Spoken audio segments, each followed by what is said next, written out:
नमस्कार. टुडे समाचार न्यूजमध्ये सर्व प्रेक्षकाचं स्वागत आहे. मी तुम्हाला वेगळे विषय, वेगळ्या चर्चा, सतत वेगळ्या मुलाखती, राजकीय, शासकीय, खाजगी, उद्योजक असतील, व्यापारी असतील, अशा वेगळ्या लोकांच्या सतत मुलाखती दाखवत असतो. मी एक आज तुम्हाला हटके मुलाखत दाखवणार आहे.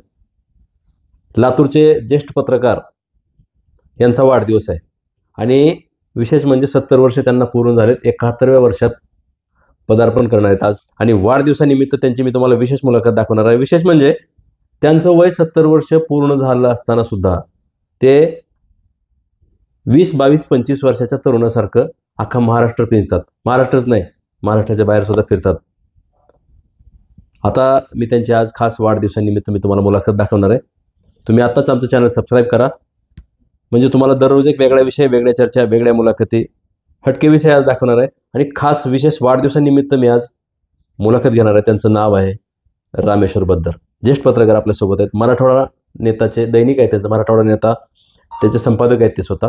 नमस्कार सर. नमस्कार मुलानी साहेब. सर्वात अगोदर तुम्हाला आज वाढदिवसाच्या खूप खूप शुभेच्छा.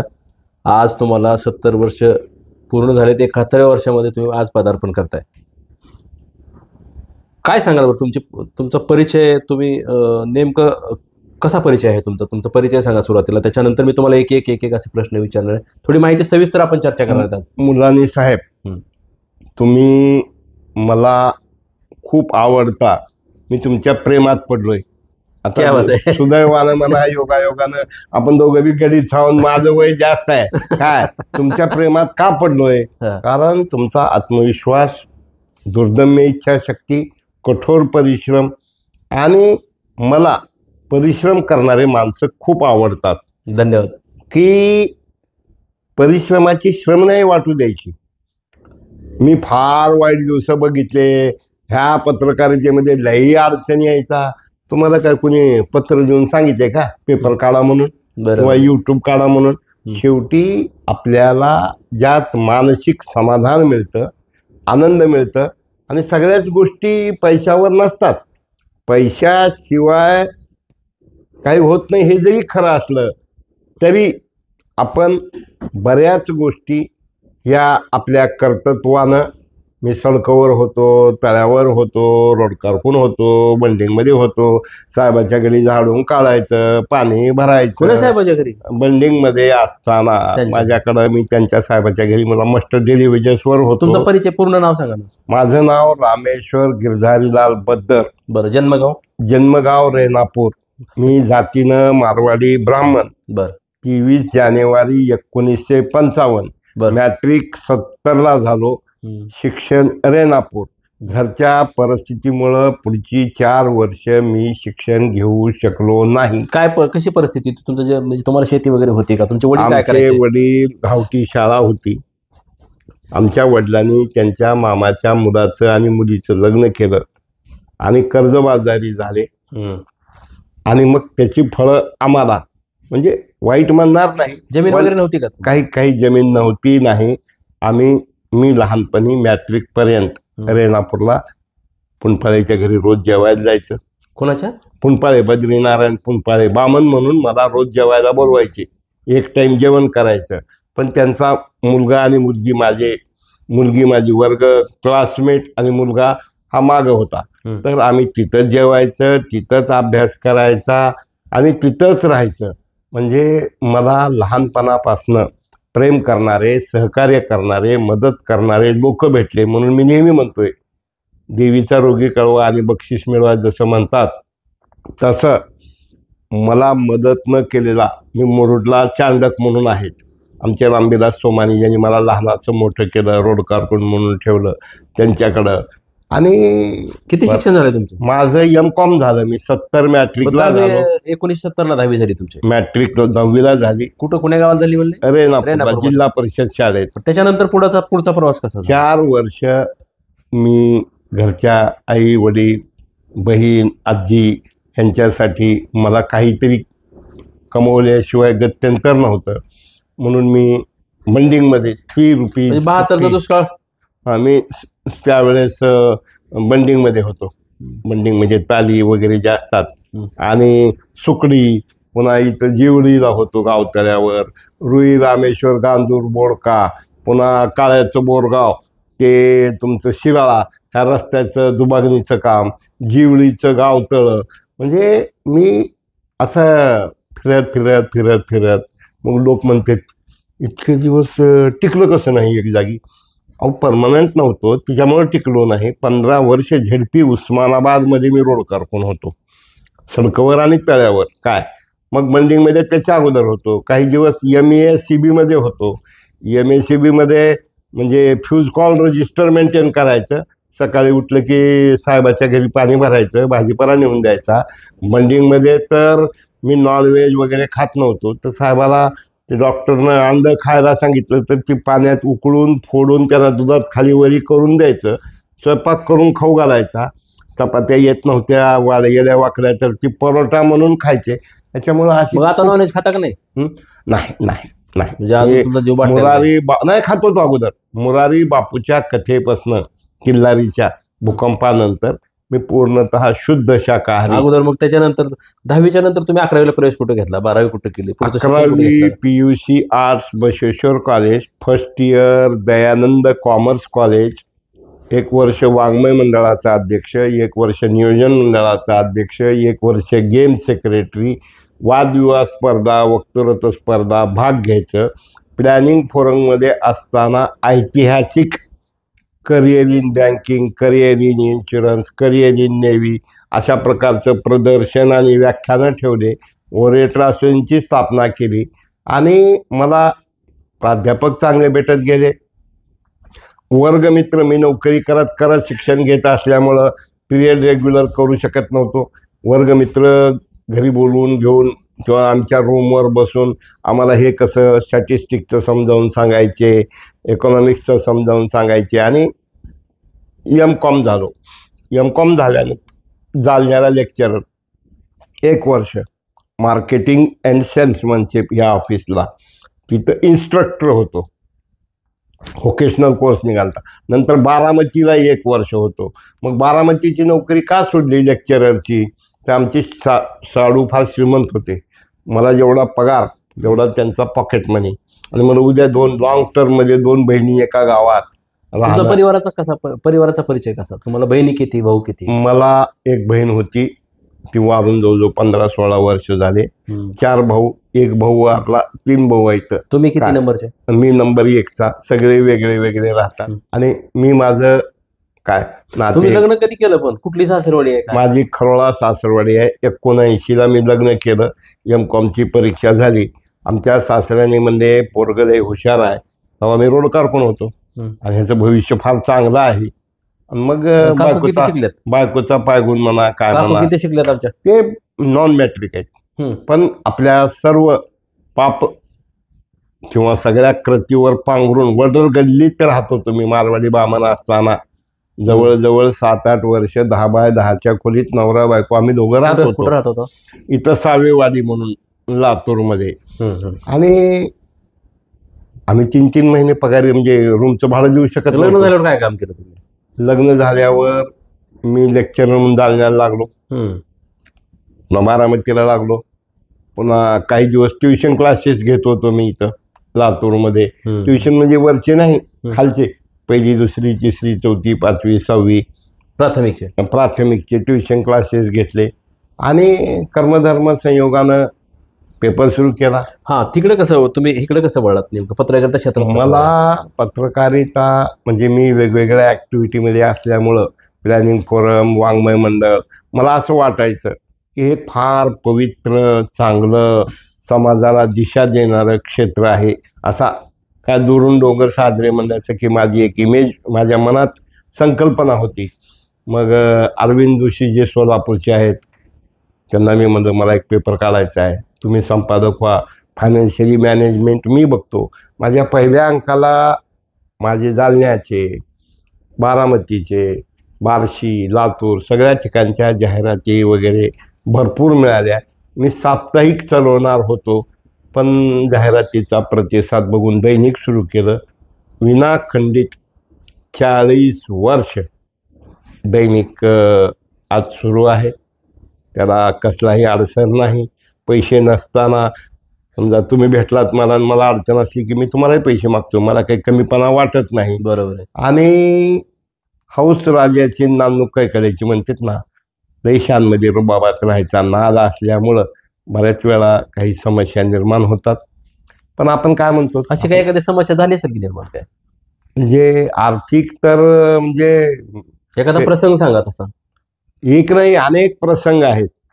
माझ्या मुलाचं लग्न होतं आणि आमच्या लोकांमध्ये मुलीच्या घरी काय म्हणजे लग्न होत असते, पण आम्ही इथे केलं ग्रँड हॉटेलमध्ये 5,000 सगळ्या लातूरमधल्या लोकांना कळलं पाहिजे. मग ग्रँड हॉटेलमध्ये लग्न केलं.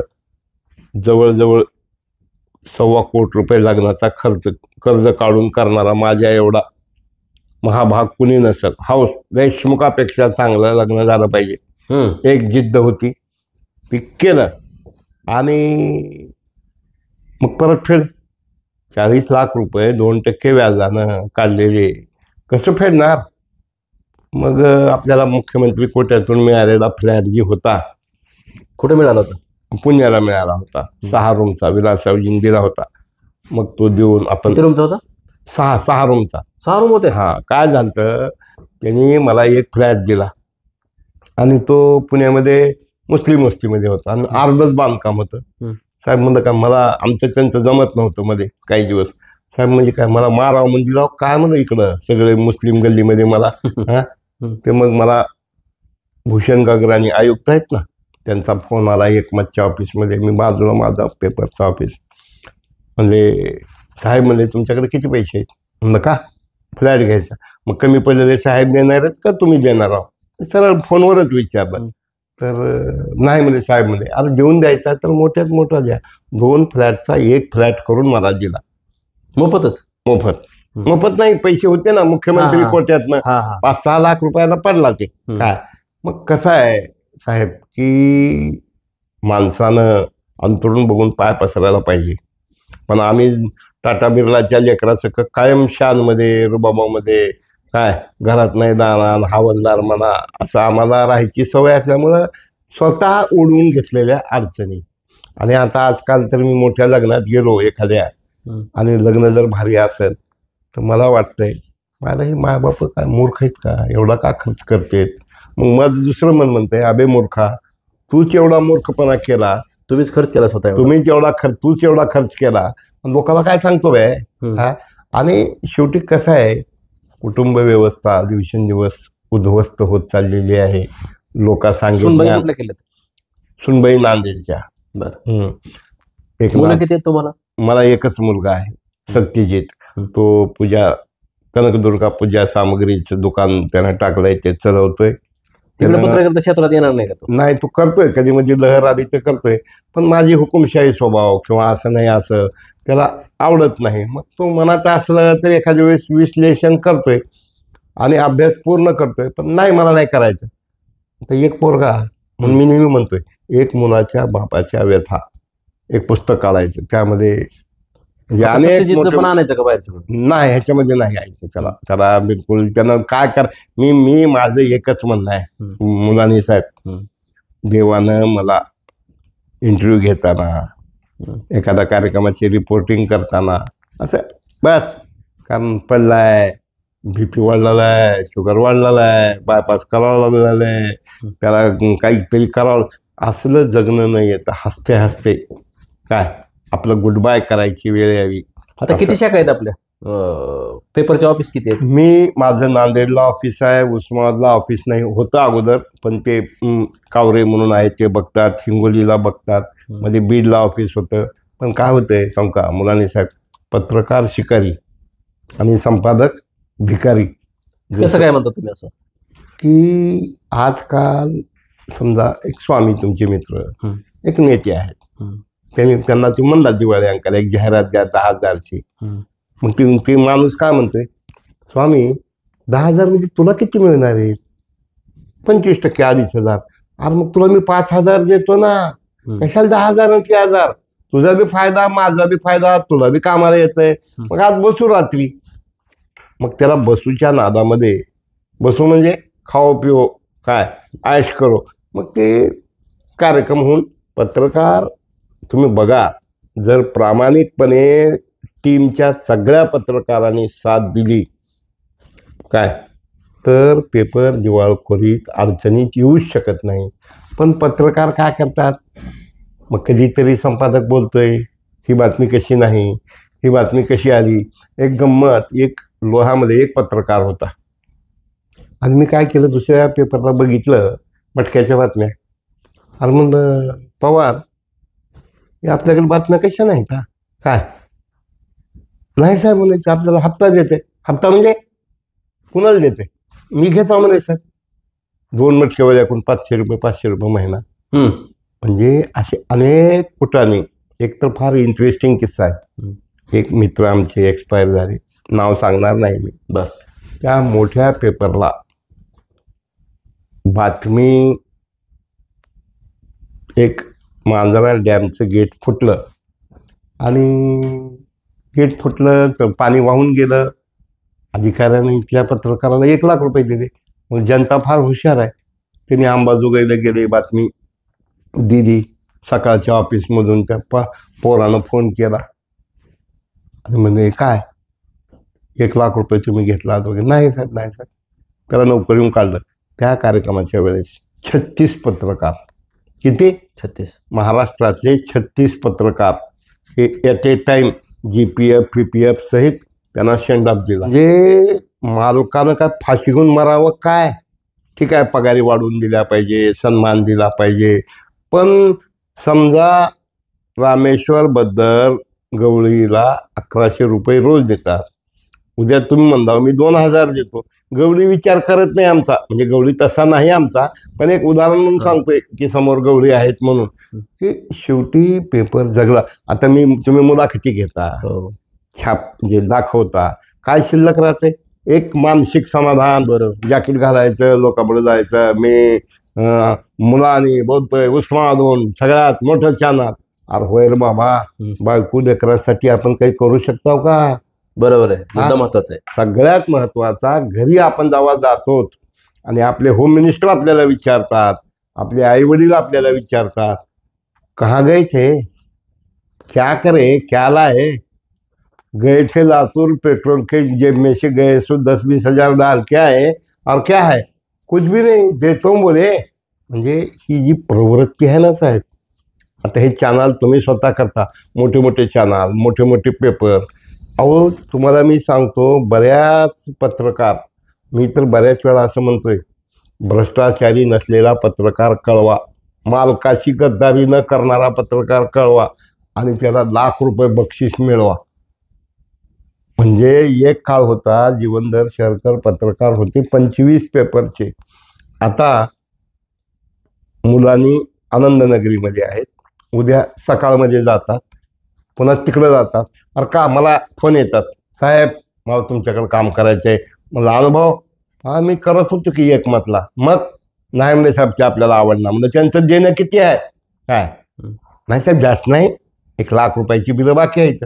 मग ती देणार आहे, त्याला लाखाला टोपी घातला की विलासरावचा पेपर आहे, मला काय 2 लाखाला टोपी घालतो काय. म्हणजे मी नेहमी म्हणतोय, पत्रकार शिकारी, संपादक भिकारी. इथं प्रेसवाला म्हणतोय पैसे द्या, DTP वाला म्हणतोय पैसे द्या, अंक वाटणारा म्हणतोय पैसे द्या, नंतर प्रिंटिंगवाला म्हणतोय, नंतर गाडी ट्रान्सपोर्टेशनवाला म्हणतोय पैसे द्या.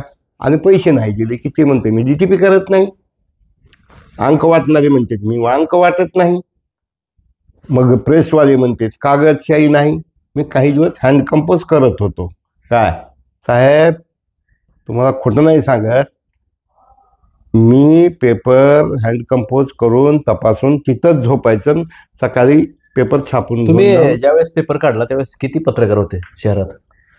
त्यावेळेस एवढे नव्हते काय, आणि त्यावेळेस हे सोशल मीडिया एवढा नव्हता. अहो मी लोकमतला 1 महिना नोकरी केली. किती? 1 महिना. मला पगार किती पडला असेल 1 महिन्यात? जवळ 40 वर्षापूर्वी 1 लाख रुपये कमिशन मिळालं. तर म्हणजे 25 लाखाच्या जाहिराती.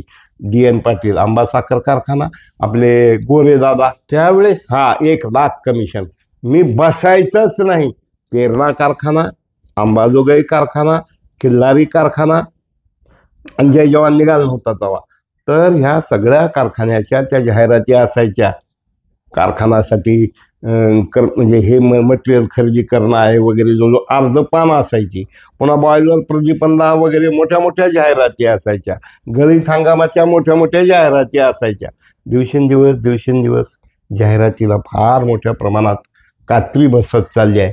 आणि काय झालं, तुम्हाला काय अशा पत्रकारिता क्षेत्रामध्ये धमक्या बिमक्या आल्या होत्या का? मला हं? अजिबात नाही. मला धमकी कोणीच दिली नाही. तुम्ही लय रागाराग बोलता, असं आक्रमक बोलता, असं काही लोकांचं मत आहे. म्हणते बरोबर आहे ना, म्हणता माझा स्वभाव आहे. मला कसं झालंय, भीती वाटत नाही का तुम्हाला काय? रोड कारकून असताना मजुराच्या माग हजार मजूर तळ्यावर काम करायचे. जोरजोरात चिरकून बोलायची सवय लागली पहिल्यापासूनच. आणि कशाला घ्यायचं, होय बाबा आपलं एक 10-20 लाख बँक बॅलन्स आहे, कोणतरी मारून टाकल, मारलं तर मारलं, मी तर आहे बोलू नये हा शब्द. ज्याला वाटतंय खलास करून टाका ना, पुण्य वाटून घ्या. पण एक लक्षात ठेवा, अर्ध कच्चं मारू नका. अर्ध कच्चं मारायचं नाही. त्यामुळं आपल्याला धमकी फिमकी कोणी दिली नाही. मीच उलट लातूरमध्ये मर्यादित क्षेत्र असल्यामुळं उस्मानाबाद डॉक्टर पद्मसिंह पाटील, जीवनराव गोरे जेव्हा अध्यक्ष होते, मी रोज उस्मानाबादला राहत होतो भूकंपाच्या वेळेस. आणि त्यांच्याबरोबर ते जलपूजन कार्यक्रम वगैरे सगळे कार्यक्रम करत फिरत होतो. एक आहे, हताश होत नाही, निराश होत नाही. कधी नैराश्य जरी आलं, बायको आधार द्यायची, मित्र आधार द्यायचे, लोक सहकार्य करायचे. आणि कधी म्हणजे हायब्रिड खाल्लं काय मारवाडी बामणा असताना, पण कधी आता मरा वगैरे गांडू आदमीचं काम आहे ते. मरणं म्हणजे आत्महत्या करणं नाही. आणि मला एक बेकार सवय आहे की पत्रकाराला मी ताना काढतो की जसं हे असं का केलं, तसं का केलं, ही बातमी कुठून आली, कशी आली. आणि बातमी लिहित असताना मला एकदा शिवाजी महाराज काय काढून काना काढून टाकला. आणि ते आमच्याकडे एक औषधाचा कंपोजिटर होता, त्यानं झालं प्रूफ करेक्शन झालं की ते काढून टाकायचं. अरे बापरे म्हणायचं. मग मला अशोक चिंचोले, चंद्रकांत झरीकुंटे खेळाचा पेपर होता. अरे म्हणजे काय छापून आला, मारतीत रे तुला कोणतरी काय. मग मी त्यावेळेसपासून पेपरला शिवाजी राजे हे लिहितोय. दारूच्या नशेत एसटी चालवली काय, पण त्यानं नील प्रमाणपत्र आणलं. डॉक्टरच्या पाया पडलं. डॉक्टर साहेब माझी 3 लेकरं आहेत, मी पेलतो. आणि उजनीच्या डॅमवर बस पडता राहिली. ज्ञानोबा शेळके मामा इथले होते नेते, त्यांनी ती बातमी दिली, आम्ही छापली. पण पुन्हा पत्रकारांनी बातम्या छापत असताना खरं खोटं करून बघून छापायला पाहिजे. दारू पिलं म्हणून बातमी द्यायला नको, कारण त्यानं खरंच दारू विचित्र अवस्थेत होता. अशा काही गोष्टी शिकायला मिळतात. सगळ्यात दुर्दैवी वेळ म्हणजे मराठवाडा नेता देशभर टायटल गोठवायचं चाललं होतं. त्यावेळेला RNI नंबर असतोय ना, मला काहीच माहीत नाही RNI असतंय फिरतंय म्हणून. तसं म्हणून माझ्या पेपरला मी वर्ष 15वे लिहितोय ना, माझं वर्ष 40वे, 41 वर्ष झालं. पण ते RNI नंबर तेव्हा मिळाला नव्हता. त्यामुळं नीम हाकीम खत्रे यांसारखी अवस्था आहे. पण निश्चित खूप चांगलं क्षेत्र आहे. आणि आपण जेव्हा एखादी बातमी लिहितो आक्रमक, त्यावेळेला लोक फोन करू अभिनंदन म्हणायचं, समजायचं ही गिरमिट लई भारी लागले.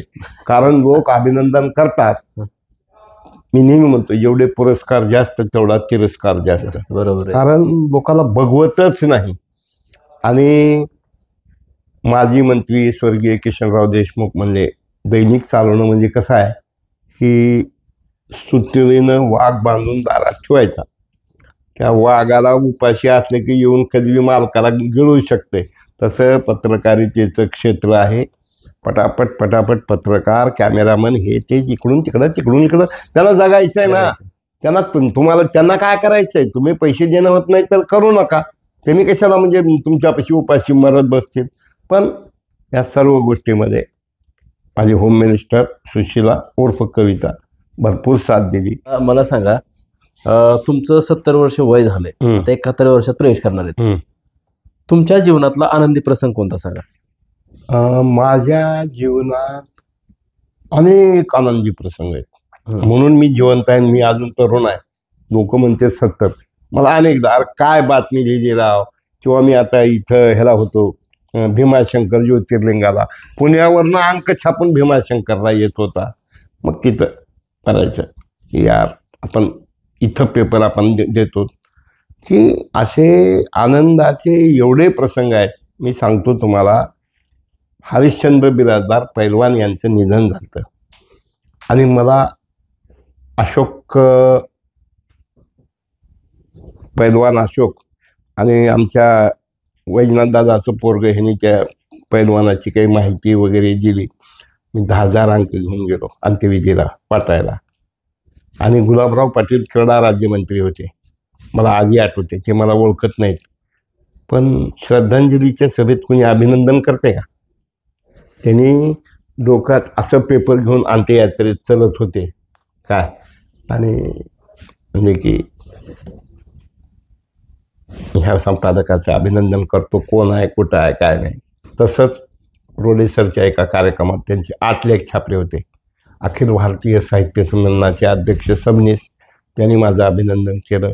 वेगवेगळे दिवाळी अंक, वेगवेगळे विषयांक, अनेक आनंदाचे प्रसंगच प्रसंग, म्हणजे एक नाही काय, एक ढूंढो तो 1000 मिलते है. आणि दुःख हे आपल्या मस्तीनं आलेलं. प्रॉब्लेम म्हणतात ना, अंथरुण बघून पाय पसरायला पाहिजे, तसं न करता आपण मस्तीत वागल्यामुळं प्रॉब्लेम क्रिएट होतात. तुमची प्रकृती, तब्येत तुम्हाला डोळ्याने दिसते, खाता येते का? असं काय दात दिसत नाहीत? दात नाहीत. आता मी बसवणार आहे 2.5 लाख रुपये खर्च करून एक 4-5 महिन्यात काय. तर मला पहिल्यापासूनच मला सगळ्याला वाटते, मला जेवते कसं, खाते कसं, हा मोठा प्रश्न वाटतो. लोकांना वाटतं तब्येत तर अशी दणकट आहे. टकाटक आहे. मी जेव्हा शाळेत होतो का नाही, 15 मिनिटाची इंटरव्ह्यू असायची. शाळेतून तिथं जेवायला जायचं पुनपाळीच्या घरी आणि जेवून पुन्हा यायचं. हे 2.5 मिनिट पळत जायला, 2.5 सायकल नव्हती यायला. मग 7-8 मिनिटात जेवायचं.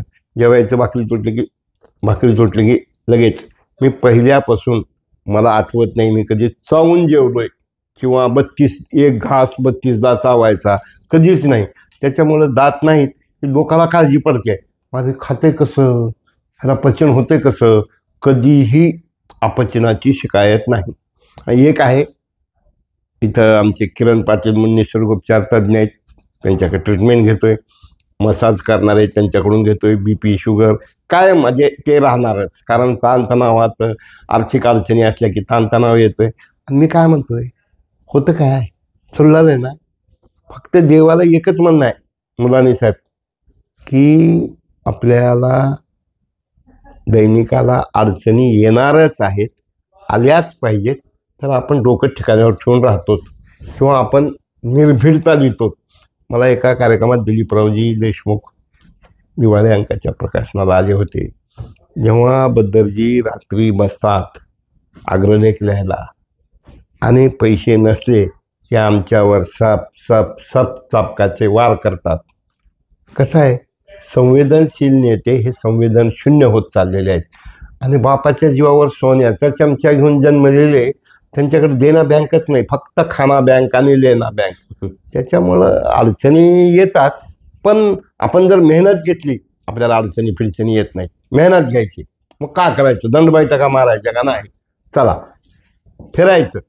अहो मी लोकमतमध्ये होतो, रोज 5-6 बातम्या वेगळ्या असायच्या.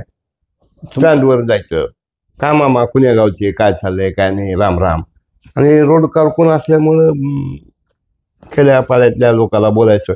मधुकर भावी इथं राहत होते, एकमतमधल्या लोकांना म्हणायचे. 3-4 वर्ष विलासवजींनी त्याने इथं एकमतलं म्हणजे ती एकटा असून एवढ्या बातम्या वेगवेगळ्या.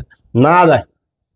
वादविवाद स्पर्धा असो, गीतगायन स्पर्धा असो, एकांका स्पर्धा असो, खेळाच्या स्पर्धा असो, सर्वांगीण विकास झाला पाहिजे. फक्त साखर कारखाने आणि प्रदूषण नाही, सर्वांगीण. मुलांनी हे करतात, मुलांनी संगीतकाराला प्रोत्साहन देतात, मुलांनी ESPच्या कृषी आपल्या शेतीमध्ये काय काय केलं तुमच्या अतुल कुलकर्णीनं. तुमचं मी बऱ्याच कार्यक्रमाला मी तुमच्या प्रेमात पडलं का म्हणलं, काही इव्हेंट आहेत की जी आपल्या ह्याची सभा होती माझी तुमच्या पालकमंत्र्याची, तिथं तुम्ही लोकांना बिलकुल कोण काय, अरे हम राजे हैं यार, हमको किसका कुछ मंत्री है क्या, फिर संत्री है देखने का नहीं, हम हैं. आणि यामुळं हुकूमत ना, तुमचं नाव हम्म. हुकूमत मुलाने हुकूमत खुद करते है, किसके हुकूमत पे नहीं चलते. त्याच्यामुळं पत्रकारांनी अतिरेकी न वागता अभ्यासू राहिलं पाहिजे, चिकित्सक राहिलं पाहिजे. आणि मी वारंवार सांगतोय, नकारात्मक म्हणजे काय? समजा ही पोरग एका डोळ्यानं आंधळं आहे, ही नकारात्मक आहे का? नाही, म्हणजे त्याला एकच डोळा आहे असं म्हणा की एका डोळ्यानं आंधळ. ह्या सडकेचं काम वॉटरिंग नाही, रुलिंग नाही, हे बिल्डिंगचं काम काय म्हणजे बद्दल उठसूट नकारात्मक. अरे राजानो, ही सकारात्मक पत्रकारिता आहे. ही सडक काही माझ्या बापासाठी किंवा माझ्यासाठी किंवा माझ्या नातवंडा परवंडासाठी नाही, तर ही सडक चांगली झाली पाहिजे, कामं चांगली झाली पाहिजेत. आणि यासाठी एखादा नेता फोनच उचलत नाही, नकारात्मक आहे. कसा गिरगिऱ्यात फिरणाऱ्या अर्चना पाटील पडल्या तरी परंतु जेव्हा विकास कामासाठी आम्ही भिंगरी भिंगरी करणी करे तब नाही डरे, बोया पेड़ बबूल का आम कहाँ से आहे. आता चालले ह्या मंत्र्याकडे गेलो, त्या मंत्र्याकडे गेलो, ह्याला निवेदन दिलो. अरे पिल्या नेटवाग रे, अजून बी नेटवाग. लोक कने मायबापाची पुण्याई आणि काकाने मेहनत घेतली म्हणून त्यानं आलं. मी तर काही नेत्याकडे बघितलं साहेब, 11 कमांडो निवडणुकीत मला घेतली मध्ये, इकडून 6 इकडून 5 असे होबारले बाबा, असे करू करू. अहो कशाला कमांडो? तुम्ही लोकप्रतिनिधी हाव का मालक हाव? शेवटी आजकाल एक फॅड निघाले, आमदाराची गाडी, आमदाराच्या गाडी मागं सफारी ड्रेस घातलेले 5-6 साहेबाच्याकडे ते पळत जातात, दरवाजा ओढतात, असं करतात. चांगलं वागा मर्दानो, भूतकाळ आठवा. मी लय नेते बघितलेत, ऐसे वैसे कैसे कैसे बन गए, और कैसे कैसे ऐसे बन गए वैसे बन गए. कसा हाबाळा दिला का नाही? कोण म्हणते जातीवर, कोण म्हणते पैशावर. अहो 5 साखर कारखाने आणि जिल्हा मध्यवर्ती बँक, लोकांनी एकच हाबाळा दिला, बाबळगावच्या गडीला सरंग टाकलं. शेवटी जनता हे पब्लिक लई डेंजर आहे. ज्या दिवशी माझं बी काही अति होईल ना, मी बी आता स्टेबल झालो आहे, माझा 5 जिल्ह्यात दैनिक आहे. बरं स्टेबल झालास का? बघतो म्हणते तुला. बघतो म्हणजे कसं? मारून नाही, परमेश्वराला मी जेव्हा एखादी अवघड विषय असते, मी देवाला साकडं घालतोय. अक्कलकोटला 11 वारे, साधा सरला प्रार्थना, बालाजीला प्रार्थना, इथल्या हनुमानजीला, आमच्या सायगावचे बाबा आहेत त्यांच्याकडे जातो. बाबा ऐसा ऐसा आहे, ऐसा ऐसा आहे. माझी देवावरली श्रद्धा आहे. आणि मला असं वाटतंय देव तुमचे बी ऐकतोय, स्वामीचे बी ऐकतोय, गवळीचे बी ऐकतोय. श्रद्धा ठेवायची नसतं. उगं 100 रुपयाची साखर वाटतो आणि मला मॅट्रिकला पास होऊ दे, अशा नाही. बरं, शेवटचा प्रश्न आहे. सध्याच्या पत्रकारांना काय संदेश कराल? सध्याचे पत्रकार खूप हुशार आहेत, अभ्यासू आहेत, पण रेडीमेड झेरॉक्स पत्रकारिता बंद झाली पाहिजे. व्यसनाधीनता नसली पाहिजे. स्वतः कार्यक्रमाला अटेंड केलं पाहिजे. म्हणायचं मुलांनी तुम जाओ कार्यक्रम को और वो बातमी उजे देऊ. अरे तुम्ही जावा ना, तुम्हाला काहीतरी कळलं तिथे गेल्यावर. जसं मी एका कार्यक्रमाला गेलो, मिस्टर झालो म्हणजे की मला बरोबर माझं छान, म्हणजे माझ्याला 440चा शॉक बसला, स्टेबल झालं. आणि आता बघतो लातूरला. म्हणजे कसं होतंय की पत्रकारांनी घरात बसून पत्रकारिता नको, आलेल्या बातम्या जशाला तशा लावायला नको. जा, फिरा, शोधा, अभ्यास करा आणि व्याख्यानं ऐकले पाहिजेत.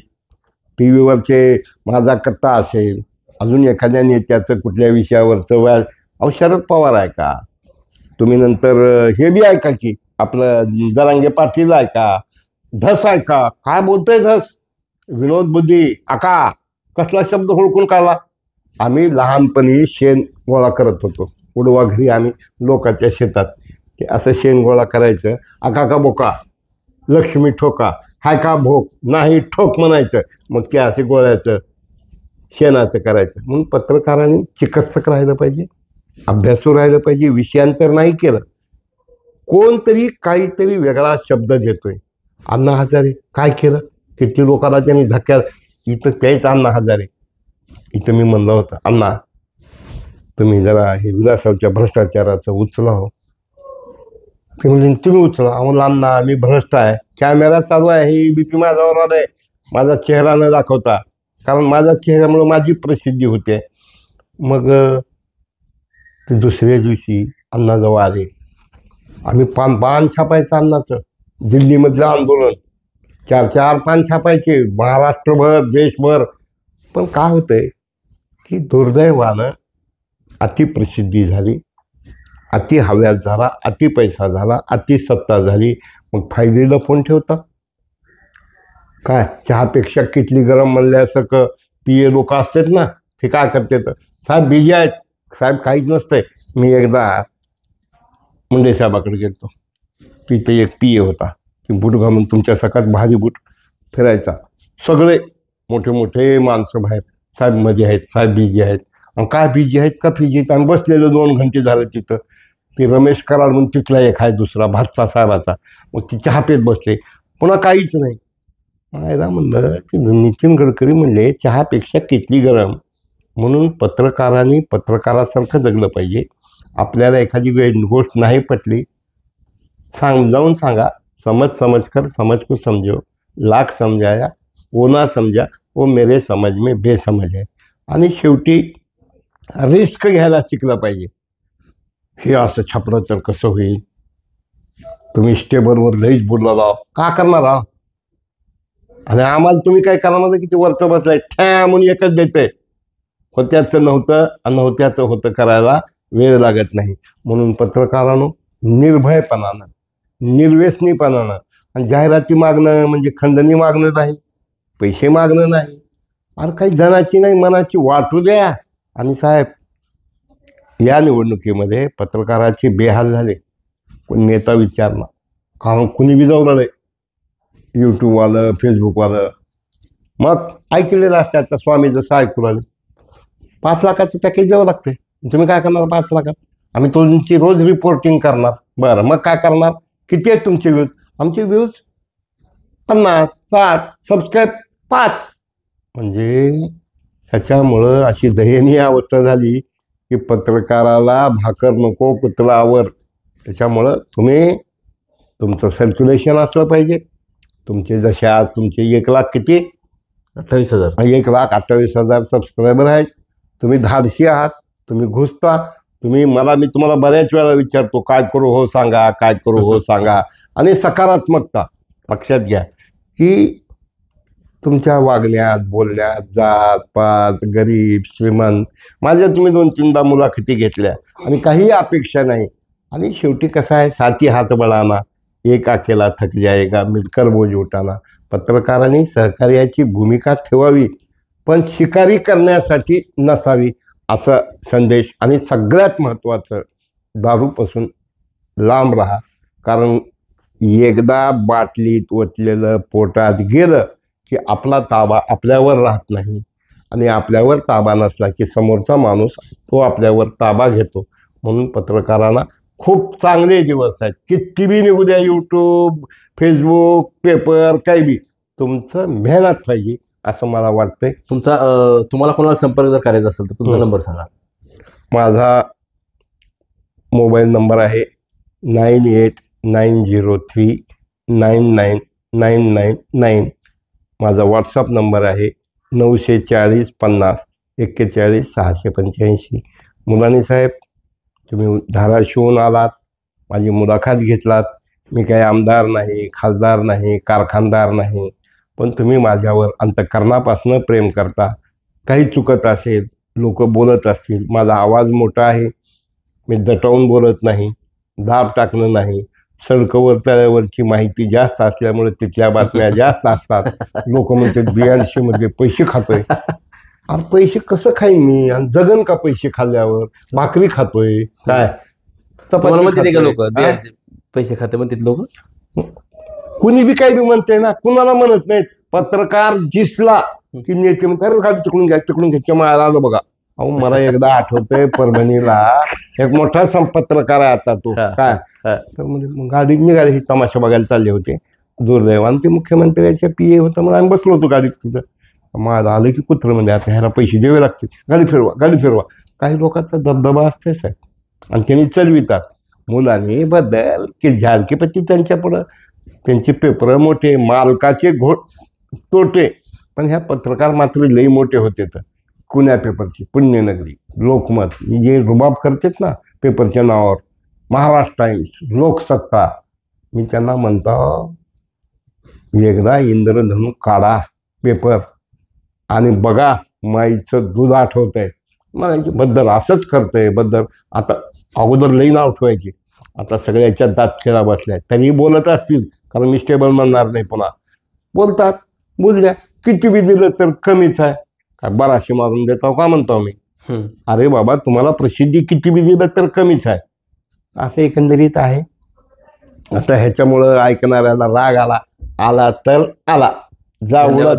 धन्यवाद. तुम्ही बघा, मराठवाडा नेताचे संपादक जे आहेत रामेश्वर बद्दर यांची मी आज तुम्हाला त्यांच्या वाढदिवसानिमित्त खास मुलाखत दाखवली. बरेच काही किस्से त्यांनी सांगितलेत, समाजामध्ये काय घडते, पत्रकारितेबद्दल त्यांनी कसं पत्रकारितेमध्ये प्रवेश केला, त्यांना काय करावं लागलं, लोक कसं बोलतात, नेते, पुढारी, उद्योजक, नेमकं याबद्दल त्यांचं काय मत आहे. आता 71 वर्ष आज त्यांना लागले आणि खास मी वाढदिवसानिमित्त त्यांची दिलखुलास मुलाखत घेतलेली आहे.